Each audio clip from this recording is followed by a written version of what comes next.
Jofra Archer is back. How excited are you by that prospect? Yeah, really exciting. I think it's great for English fans, but also for Joff.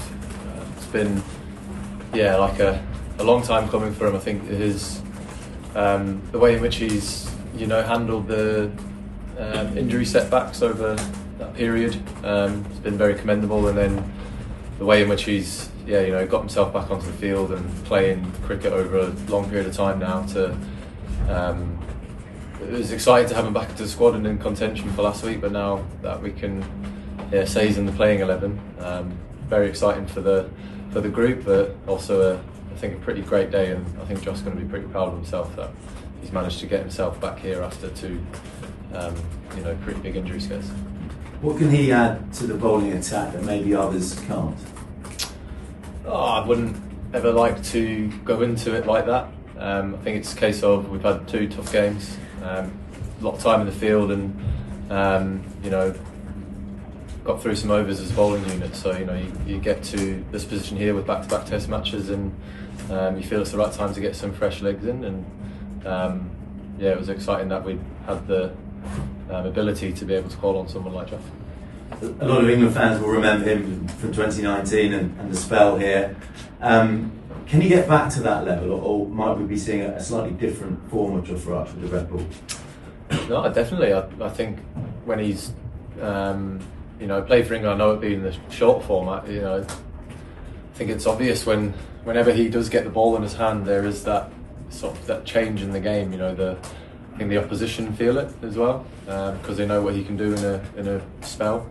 I don't think there's any reason as to why we can't see Jofra Archer operating at a level like we've seen here on Lords in his debut. And how do you plan to use him? Will you use him in shorter spells than perhaps previously? It'll all be a sort of in the moment kind of thing, like same with anyone, where if you do get a sense to maybe give someone an extra over or two than you originally planned because they feel like they're being a big threat, and you can maybe get one or two more overs out of them to potentially get a wicket, but there's definitely going to be no preconceived ideas around he's only bowling spells of 4 or 5.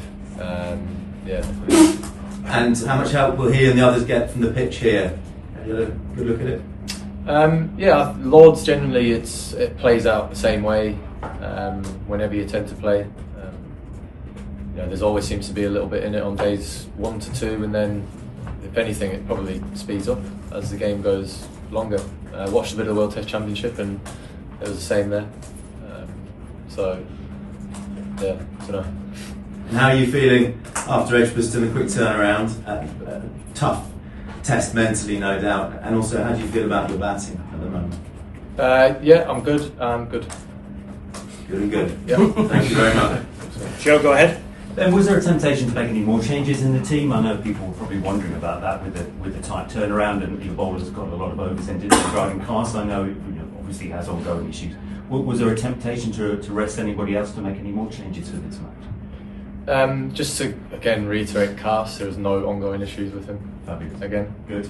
It was like we obviously quick turnaround, so we waited to see how everyone pulled up, and Wakesy and Cassie were good. So that's why we stuck with it. It's been a really tight series so far, 1-1, and for such a big marquee 5 Test series, I think that's what everybody hoped for and what everybody expected.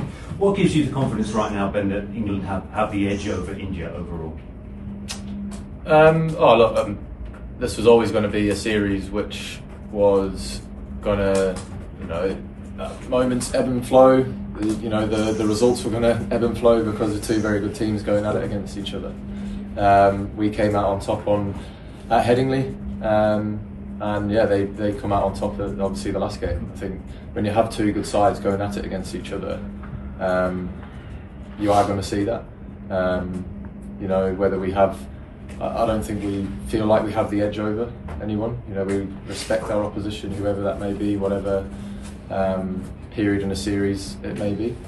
We'll be coming out this week and trying to hit them hard and obviously trying to come away with a win. And just finally from me, anything particular in terms of Shubman Gill that you're thinking about or planning, or stick to the plans that you've already had through the series? Yeah, look, we've obviously got plans for all the Indian batters, but again, very good players are allowed to play well, and he has played very well in the first 2 games. We'll go Rory, Chris, and then this gentleman here. Go ahead, Rory. Are these balls in particular proving to be a challenge for you as a captain? Because I guess making those breakthroughs when the ball is still giving you something is becoming more a premium than ever. Yeah, look, I think we're not the only. Whenever we have touring teams come here, there is an issue around the balls going soft, going completely out of shape. I don't even think that the rings that we use are Duke's rings. Right. Yeah, it's something that isn't ideal, but yeah, you got to deal with it. You know, you obviously, if you feel like the ball's gone out of shape, then you're going to check it with the umpire, and if it goes through the rings, it goes through the rings, and you crack on, and then hopefully eventually it gets that badly out of shape that you're able to change it. But yeah, look, everyone, the bowling team seemed to struggle with it. It seemed a big issue last week at Edgbaston. But yeah, look, it is what it is. If it fits through, we keep going. If it doesn't, then we get a new one.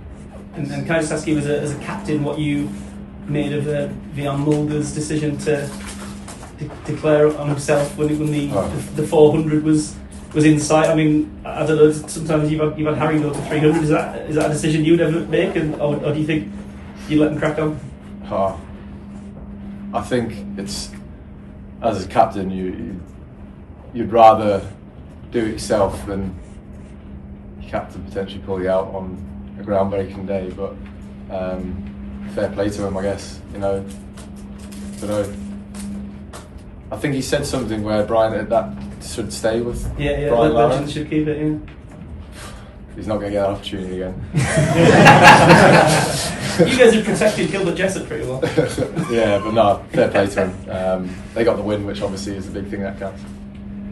We'll go Chris. Thank you. Hi Ben. You've had quite a few special moments at Lords over the years. One of those was your century against Australia a couple of years ago. Just wonder what your memories of that innings are, and whether that another big score is possibly around the corner for you this year. No, that's 2 years ago, so pretty over that now. And yeah, hopefully, you know, the score's around the corner. We'll go Will at the back, and then we'll take 2 here. Back in the day, a player coming back from injury like Jofra might have played 3 or 4 first months games. Obviously, he's going in after only 1, which a lot of your kind of predecessors as captain, former players kind of can't really understand. What kind of is your message to them about Jofra's readiness and why you decided now is the right time to pick him?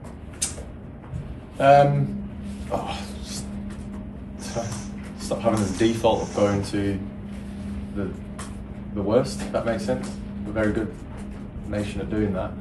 I see it as Jofra's played a lot of cricket over the last, it's been back 3 years now. You know, he's been playing white ball cricket for England. And yeah, like he got through a first class game for Sussex and felt really good throughout that whole time. And he got his loads up throughout that whole week last week. And look, if we didn't think he was in a position to be able to get through a test match as a bowler, then we wouldn't even be considering him for selection. Go ahead. Just an extension of that question. When you have an X factor like Jofra, how do you plan his comeback, or how do you pick and choose his matches? Does it depend on the conditions, the venues, or the opposition? When you need to protect an asset like that, how do you go about it? Or do you have a set number of overs that he needs to bowl in a test match, not go beyond that? Do you plan that way?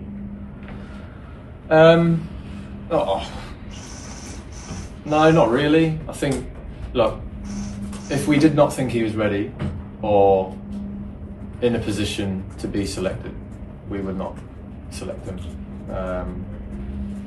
Yeah, that's it. We think he's done enough to be able to get through a test match. You know, whenever you walk out onto the field, you're always putting yourself at risk. It's a professional sport, it's a very physical sport, what we do, you know. So we're all walking out there with potentially something going wrong, we don't know. But yeah, we would not select someone if we didn't think that they were able to get through a game. One here and then behind, and then we're done. Thank you. Ben, you called the last pitch at Edgbaston in a post-match interview in subcontinent type. Will you be a little more cautious around this time around? When you're going for the toss, that whether you want to bowl first or bat first, knowing what had happened in Edgbaston. Well, no, I think we're not stuck in our ways about this. I think just make that clear. I think that's been something that's been built up. We bowled first at Edgbaston because it was decent overhead conditions, but that soon disappeared. Clouds broke out, but I'm not the Met Office, so I can't tell what's going to happen later on in the day after 10:30. But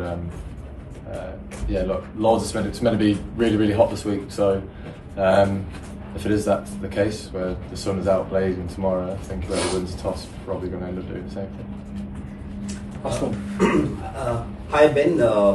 Ben, what do you make of your own personal form? There's a bit being written about your form as well with the bat, and it is also being said that you're not giving yourself enough opportunities to play matches in between these test series. Cool, I'm alright, it's fine. And what, do you want to play some games in between a series? As in, for example, the India A games, you could have the first class matches like right. India A. No, look, I had my surgery in January. The priority for me was getting myself into a physical position to be ready for this India series, and Zimbabwe before that. Then looking at the whole schedule where I had with obviously the opportunity to play for Durham, it was too early to play. Then I would be putting myself at risk of injuring myself again. And then there was always that option of me playing that Lions game after the Zimbabwe test, but that was purely going to be a late decision on how I felt I got through that Zimbabwe test, and I felt good. It's pretty obvious that I'm getting closer towards the end than I am to the start, so when it comes to me making a decision around games, I've got to be a lot more clever and more sensible around those decisions that I make, if that makes sense. XtraTime!